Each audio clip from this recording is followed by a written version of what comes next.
ഞാൻ നിങ്ങളുടെ ഒരു കാര്യം ചോദിച്ചാൽ ഇപ്പോൾ കഴിഞ്ഞ ഒരു അങ്ങയുടെ രണ്ടാം ഊഴത്തിൽ ചില സാഹചര്യത്തിലെങ്കിലും അങ്ങ് ഒരുപാട് വിമർശനങ്ങൾക്കൊക്കെ വിധേയമായിട്ടുണ്ട്.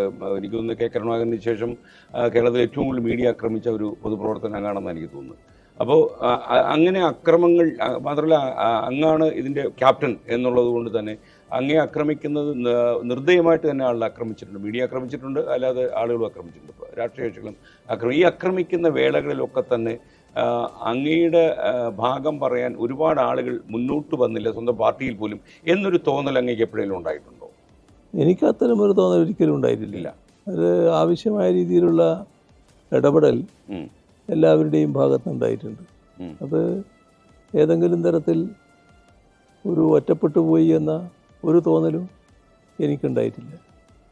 ഈ ആക്രമണം എനിക്കെതിരെ വരുന്നത് വ്യക്തിപരമായി എന്നെ ലക്ഷ്യം വെച്ചുകൊണ്ടല്ല. യഥാർത്ഥത്തിൽ അത് പാർട്ടിയെ ലക്ഷ്യമിട്ടാണ്, മുന്നണിയെ ലക്ഷ്യമിട്ടാണ്. അല്ല, പിണറായി വിജയൻ എന്ന വ്യക്തിയെ തകർക്കുക എന്നുള്ള ലക്ഷ്യം വെച്ചല്ലോ.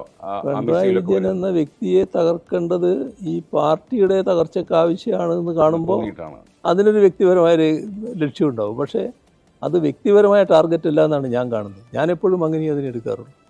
അല്ല, അങ്ങ് ഇതൊക്കെ വ്യക്തിപരമായി എടുക്കാറുണ്ട്?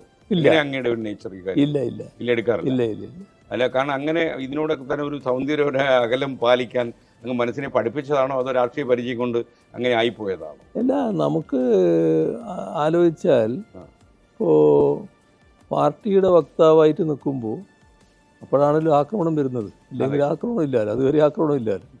അപ്പോൾ പാർട്ടിയുടെ വക്താവായിട്ട് മാറുമ്പോൾ സ്വാഭാവികമായിട്ട് പാർട്ടിക്കെതിരെയുള്ള ആക്രമണത്തിൻ്റെ കേന്ദ്രബിന്ദുവായിട്ട് ഞാൻ മാറി. അതാണ് പഴയ കാലം.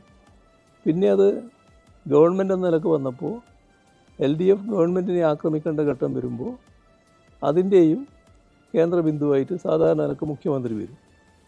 അത് സ്വാഭാവികമാണ്. അതിൽ നമ്മൾ വേവലാതിപ്പെട്ടിട്ട് കാര്യമില്ല. അതെ അതെ. അല്ല, ഞാൻ ഒരു കാര്യം ചോദിച്ചോട്ടെ, വ്യക്തിപരമായിട്ട് അങ്ങയുടെ ഒരു മാനസികാവസ്ഥ ഇങ്ങനെ, അതായത് വളരെ നിശ്ചിതമായി ഷാർപ്പായിട്ടുള്ള വിമർശനങ്ങൾ വന്നാൽ മനസ്സ് നൊന്ത് മൂലയ്ക്ക് ഇറങ്ങിയിരിക്കുന്ന ആളാണോ അതോ അതൊന്നും അവഗണിച്ച് മുന്നോട്ട് പോകുന്ന ഒരു പ്രകൃതമാണോ അങ്ങ്?